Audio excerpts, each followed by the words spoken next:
নড়িস না, ফ্রেমের মধ্যে আছি। দাঁড়া, কত ছবি লাগে রে ভাই?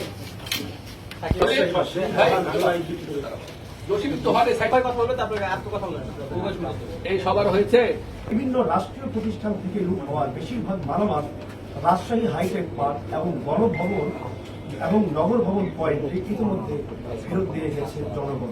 আহত এবং পঙ্গুত্ব বরণকারী ভাই বোনের আত্মত্যাগের বিনিময়ে আমাদের এই দ্বিতীয় স্বাধীনতার সূচনা। এই পরিস্থিতিতে বৈষম্য বিরোধী ছাত্র আন্দোলন সার্বিক বাস্তবতা বিবেচনায় নিয়ে তবে অবশ্যই সর্বাত্মক সহায়তা করা যেতে পারে। যা বৈষম্য বিরোধী ছাত্র আন্দোলন 5 দেশের স্বাধীনতা সার্বভৌম। প্রিয় রাজশাহীবাসী, মহান জুলাই বিপ্লবের ফলশ্রুতিতে গণভবন থেকে স্থানীয় সরকার পর্যন্ত ফ্যাসিবাদী হাসিনা ও তার অংশীদারদের পতন ঘটে। ছাত্র জনতার এই বিপ্লবের পর দেশের রাষ্ট্রীয় সম্পত্তির পাশাপাশি দেশের বিভিন্ন ধর্মাবলম্বী সংখ্যালঘু ভাই বোনদের জানমালের নিরাপত্তা নিয়ে শঙ্কা দেখা দেয়। দেশের এই ক্রান্তি লগ্নে রাষ্ট্রীয় সম্পত্তি মানুষের নিরাপত্তার স্বার্থে রাজনৈতিক ধর্মীয় ভেদাভেদ ভুলে সবাইকে কাঁধে কাঁধ মিলিয়ে গণপ্রতিরোধ গড়ে তোলার আহ্বান জানিয়েছিল বৈষম্য বিরোধী ছাত্র আন্দোলন। নিরাপত্তা শূন্যতার পূরণে লক্ষ্যে আমাদের আহ্বানে সাড়া দিয়ে সমাজের সর্বস্তরের ছাত্র জনতা পাড়া মহল্লায় পাহারা বসায়, সুশৃঙ্খলভাবে ট্রাফিক নিয়ন্ত্রণের দায়িত্ব পালন করে। তবে আমাদের মূল লক্ষ্য রাষ্ট্রীয় সম্পদ রক্ষা, ভিন্ন ধর্মাবলম্বী ভাই বোনদের বাড়িঘর, ব্যবসা প্রতিষ্ঠান, উপাসনালয় নিরাপদ রাখতে প্রতিদিন কাজ করে ছাত্র জনতা। ফলশ্রুতিতে কিছু বিচ্ছিন্ন গুজব ছাড়া রাজশাহী মহানগরে ভিন্ন ধর্মাবলম্বী ভাই বোনদের বাড়িঘর, উপাসনালয়ে হামলার কোনো ঘটনা ঘটেনি। এছাড়া বিভিন্ন রাষ্ট্রীয় প্রতিষ্ঠান থেকে লুট হওয়া বেশিরভাগ মালামাল রাজশাহী হাইটেক পার্ক এবং নগর ভবন ইতিমধ্যে ফেরত দিয়ে গিয়েছে জনগণ, যা সাধারণ শিক্ষার্থী, বৈষম্য বিরোধী ছাত্র আন্দোলনের প্রতিনিধি এবং রেড ক্রিসেন্ট সোসাইটির সদস্যরা তালিকা করে বুঝে নিয়েছেন। ইতিমধ্যে সেসব মালামাল জেলা প্রশাসন, আইনশৃঙ্খলা রক্ষাকারী বাহিনী, নির্বাহী ম্যাজিস্ট্রেট, মিডিয়া সহ সব পক্ষের উপস্থিতিতে লিখিতভাবে বুঝিয়ে দেওয়া হয়েছে।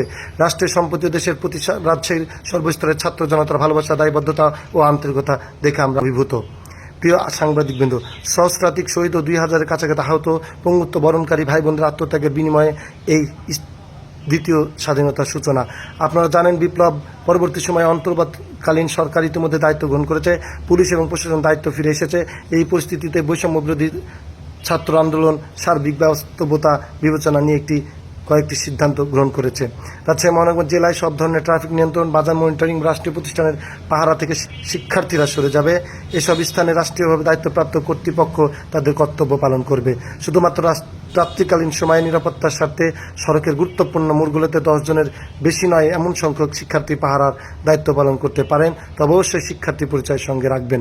আইন শৃঙ্খলা পরিস্থিতির সার্বিক উন্নয়নে পুলিশকে সর্বাত্মক সহায়তা করা যেতে পারে। বৈষম্য বিরোধী ছাত্র আন্দোলনের রাজশাহীতে কেন্দ্র ঘোষিত সমন্বয়ক পরিষদ ছাড়া কোনো ধরনের সমন্বয়ক নেই। রাবির পরিষদ সহ সমন্বয়ক পরিচয় যে কোনো ব্যক্তি আর্থিক লেনদেন সুবিধা প্রদান কিংবা ক্ষমতা চর্চার সব ধরনের সুযোগ প্রতিহত করার আহ্বান জানাচ্ছে বৈষম্য বিরোধী ছাত্র আন্দোলন। দেশের স্বাধীনতা, সার্বভৌমত্ব রক্ষা এবং অন্যায় অত্যাচারের বিরুদ্ধে নিয়মিত আন্দোলনের বাইরে রাজ্যের জেলা ও মহানগরের অন্যান্য কার্যক্রম আপাতত স্থগিত থাকবে। এ বিষয়ে আইনশৃঙ্খলা রক্ষাকারী বাহিনীর পাশাপাশি সমাজের সর্বস্তরের জনগণকে সার্বিকভাবে সহায়তা করার আহ্বান জানাচ্ছি। 17 সদস্য বিশিষ্ট সমন্বয়ক পরিষদ, বৈষম্য বিরোধী ছাত্র আন্দোলন, রাজশাহী বিশ্ববিদ্যালয়।